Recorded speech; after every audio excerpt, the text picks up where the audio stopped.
Ingrid et Aurélie, Karim et Yann auront-ils bientôt les mêmes droits que les autres parents grâce au projet de loi examiné après-demain par les sénateurs? On en parle ce soir avec nos deux invités. Je vous les présente. Serge Portelli, bonsoir. Bonsoir. Vous êtes président de la Chambre à la Cour d'appel de Versailles et surtout, c'est pour ça qu'on vous a invité, co-auteur d'un livre Désir de famille, homosexualité et parentalité aux éditions de l'Atelier. Vous défendez l'égalité des droits pour les familles homoparentales.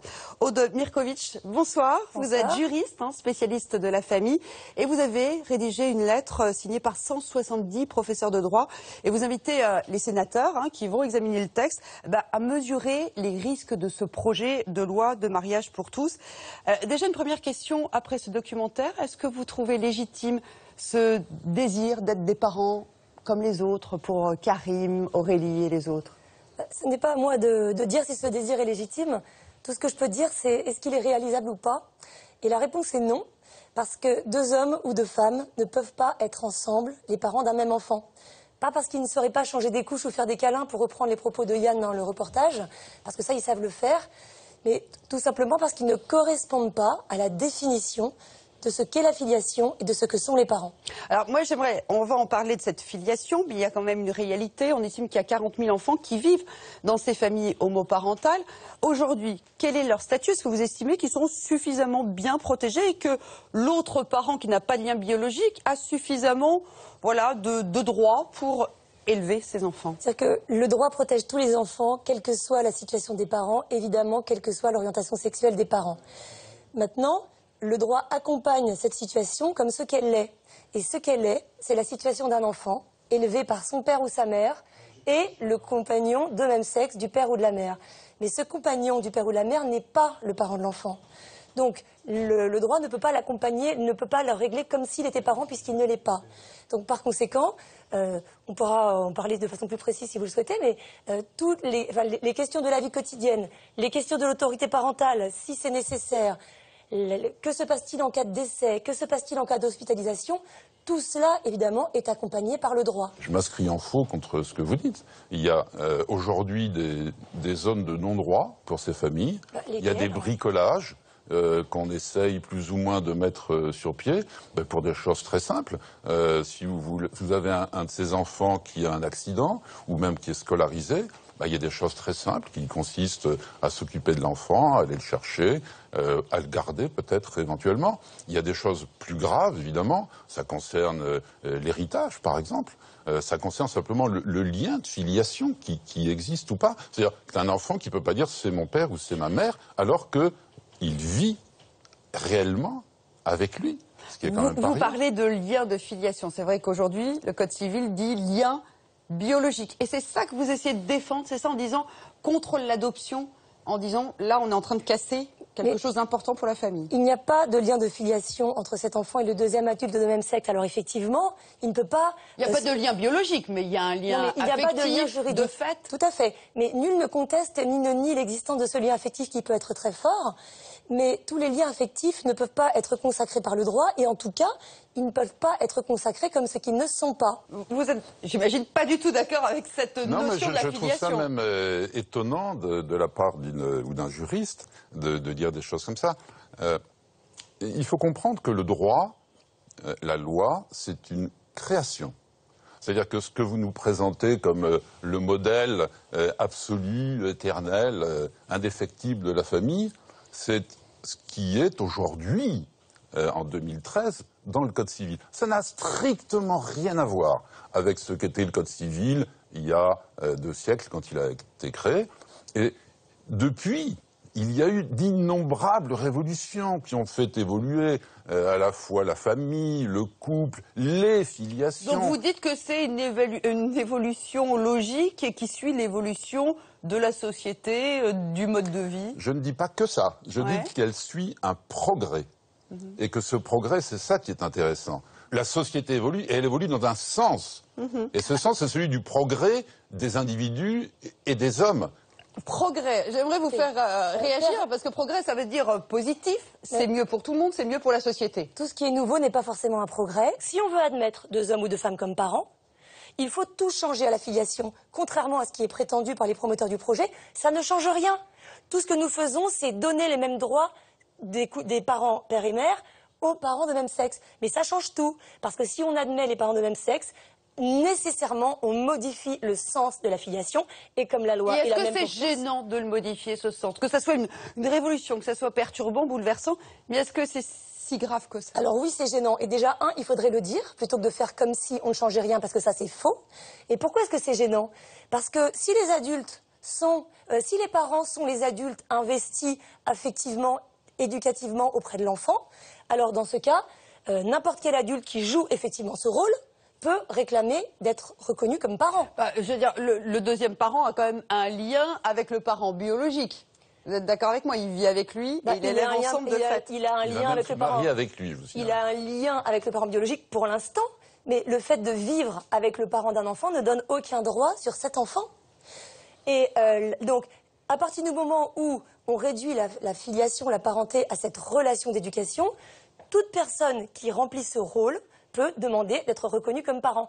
Et ça peut aboutir à quoi? À évincer les parents biologiques. Parce qu'il y a moins d'un mois, la Cour européenne des droits de l'homme a condamné l'Autriche, qui a refusé l'adoption d'un enfant par la compagne de la mère, alors que cet enfant avait un père, a toujours un père, qui paye une pension alimentaire et qui voit son fils et qui s'oppose à l'adoption. Donc on voit bien, et c'est tout à fait logique cette solution, puisque si la parenté sociale est consacrée, pourquoi continuer à donner la préférence à la parenté biologique? Donc ça permet d'évincer le parent biologique. Ce raisonnement, monsieur Portelli? Je ne sais pas si les téléspectateurs le comprennent, mais enfin, moi ce que je voudrais dire de façon peut-être plus simple, c'est quoi l'adoption? C'est un lien fictif qui ne correspond pas à une réalité biologique. Et qui se construit. Et qui se construit, et que la loi admet, et que la loi considère comme un lien de filiation. Donc, si vous voulez, la loi, d'une certaine façon, on vit dans l'humanité, elle est toute puissante. Si elle veut, c'est-à-dire la loi elle est votée par des gens qui représentent le peuple quand même.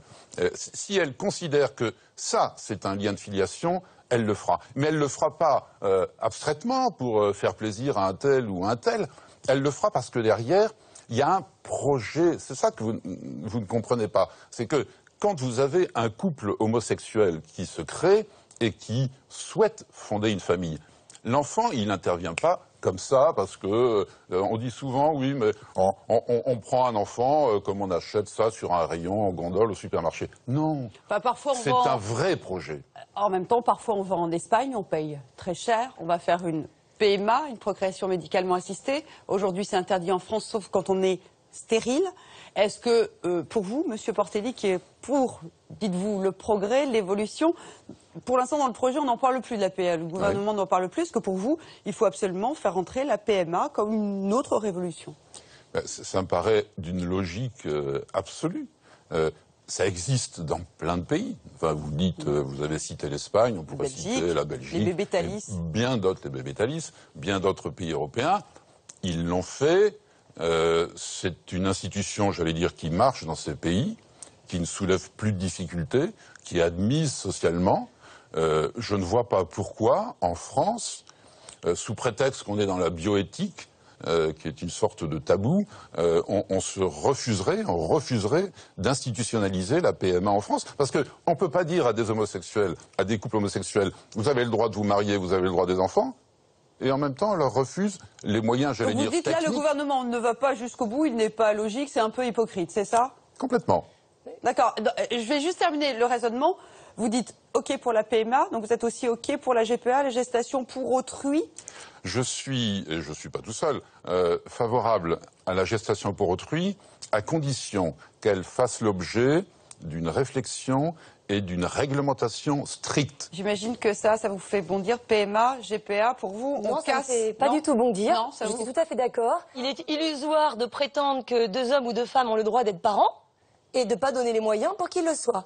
Voilà, donc ça c'est sûr. Donc c'est la raison pour laquelle le mariage et la filiation ne peuvent pas être dissociés. Et quand on demande aux Français dans les sondages, est-ce que vous êtes pour le mariage des personnes de même sexe?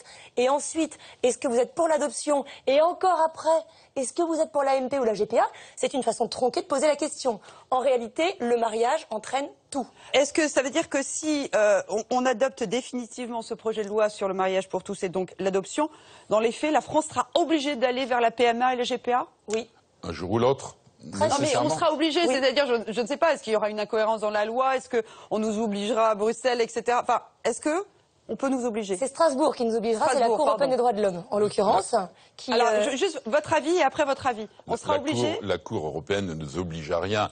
Elle nous indique une voie, une direction qui, je suis désolé, pour moi, est toujours celle de la direction du progrès des droits de l'homme. Donc, pas de l'enfant, en tout cas. Hein. Les droits de l'homme peut-être, mais pas de l'enfant.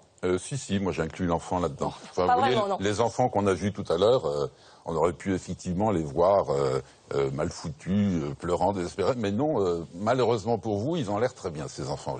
Ça ne change rien au fait qu'ils ont été conçus de façon délibérée pour les priver de leur branche paternelle ou maternelle. C'est une injustice objective. Vous êtes honnête, vous pourriez reprendre le texte que vous avez co-signé avec 169 autres juristes et où j'ai pu lire, et ça m'a fait bondir, et ça m'a indigné, et j'ai trouvé ça de relent d'homophobie terrible, qu'il était criminel de priver, avec ce projet de loi, un enfant d'un de ses parents. Je le confirme, oui.